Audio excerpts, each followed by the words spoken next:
ఓం శ్రీ గురుభ్యో నమః. హరి ఓం. శ్రియః కాంతాయ కళ్యాణనిధయే నిధయేర్థినాం శ్రీ వెంకట నివాసాయ శ్రీనివాసాయ మంగళం.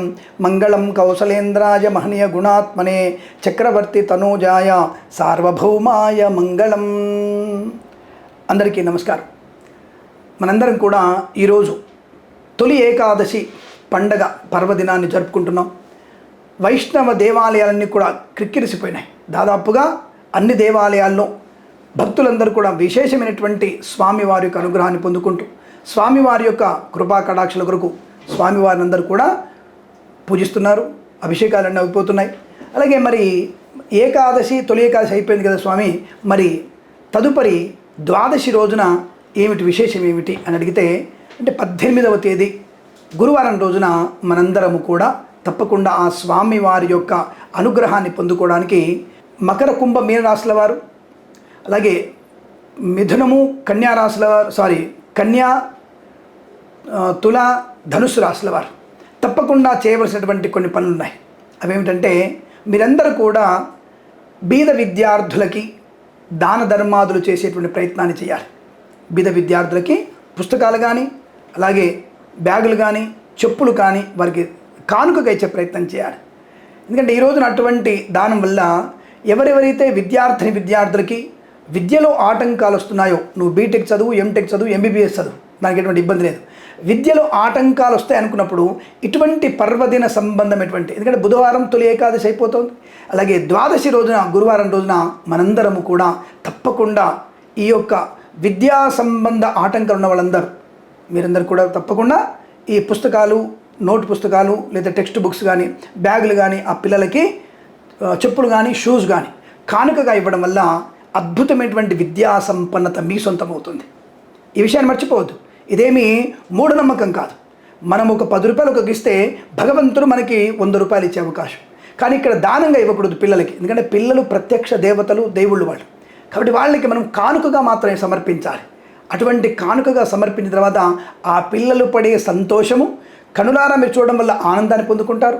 ఆ తదుపరి ఆ యొక్క భగవంతుని అనుగ్రహంతో పిల్లల వల్ల, వాళ్ళ యొక్క ఆనందం వల్ల మీకు ఉన్నతమైనటువంటి ప్రయోజనం కలిగి విద్యా సంపన్నత ఏర్పడుతుంది. విద్యలో మీరు బ్రహ్మాండంగా రాణించే అవకాశాలు ఉంటాయి. అలాగే మిథునము, అలాగే సింహరాశుల వారు కూడా తప్పకుండా ఆర్థికపరమైన అభివృద్ధి కొరకు, వృత్తి ఉద్యోగాదుల అభివృద్ధి కొరకు 9 మంది ముత్తైదువులకు, దంపతులు ఇద్దరు కలిసి 9 మంది ముత్తైదువులకి కాళ్ళకు పసుపు రాసి పారాన్ని పెట్టి, వీలైతే వాళ్ళకి చీరలు, జాకెట్లు, వస్త్రాలుగా ఇవ్వండి. అలా ఇవ్వడం వల్ల మంచి ప్రయోజనం. తదుపరి వాళ్ళకి భోజనం పెట్టండి.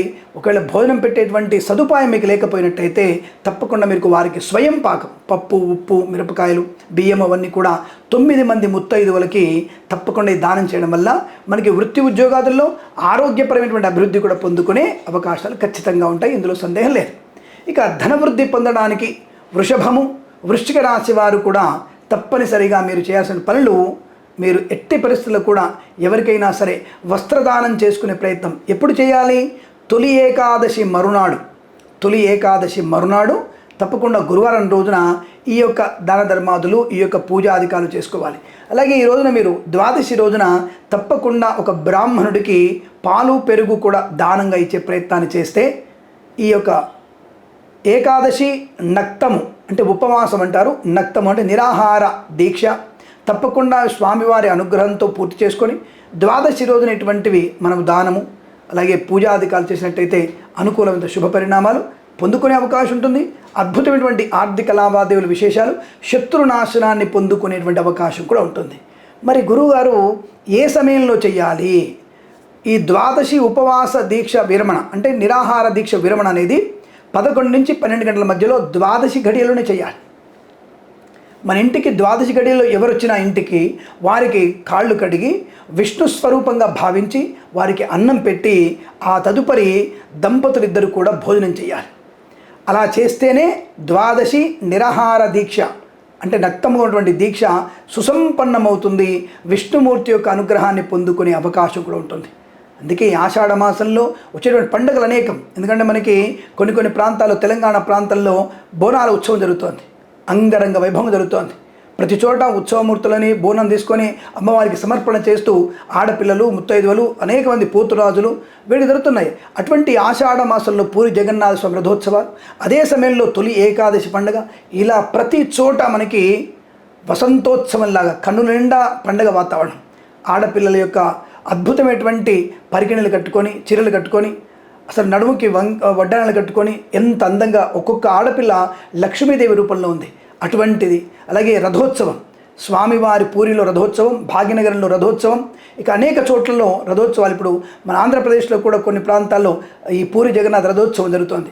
అటువంటి రథోత్సవాల్లో తొలి ఏకాదశి పండుగ మరునాడు ఈ ద్వాదశి రోజున, గురువారం రోజున ఉదయం పూట తప్పకుండా ఇటువంటి నక్తాన్ని అంటే నిరాహార దీక్షను విరమించి భోజనం చేసిన వారికి విష్ణుమూర్తి యొక్క అనుగ్రహం తప్పకుండా కలుగుతుంది. ఎందులో సందేహం లేదు. ఇదేం మూఢనమ్మకం కాదే.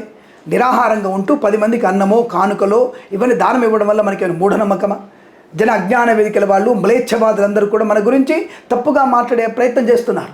అటువంటి తప్పుడు మాటలకి మనం సమాధానం చెప్పగలిగే అవకాశం, ఉత్సాహంగా ఆనందంగా జరుపుకున్న పండుగలన్నీ కూడా చాలా చక్కని లోక కళ్యాణం కొరకు ఉపయోగపడేటువంటి తప్ప మన ఒక్కళ్ళ కొరకు మాత్రమే మనం ఇది అనుభవించినటువంటి తపనతో కాదండి.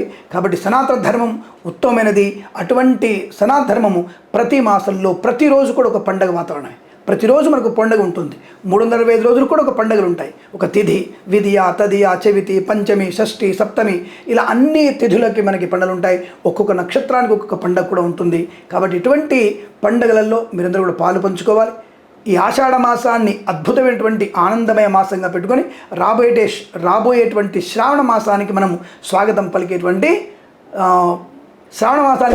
పలికేటువంటి శుభగడియల కోసం మనం ఎదురు చూద్దాం. కాబట్టి మీరందరూ కూడా ఇటువంటి ఏకాదశి పర్వదినం మరునాడు, తొలి ఏకాదశి మరునాడు ఇటువంటివి చేసి సుఖము, సంతోషము, ఆనందము, ఐశ్వర్యము, స్థిరమైనటువంటి ఆర్థిక అభివృద్ధి పొందాలని, వృత్తి ఉద్యోగాదుల అభివృద్ధి పొందాలని మనస్ఫూర్తిగా కోరుకుంటూ సర్వే జన సుఖినో భవంతు. ప్రేమతో మీ కిరణ్ శర్మ.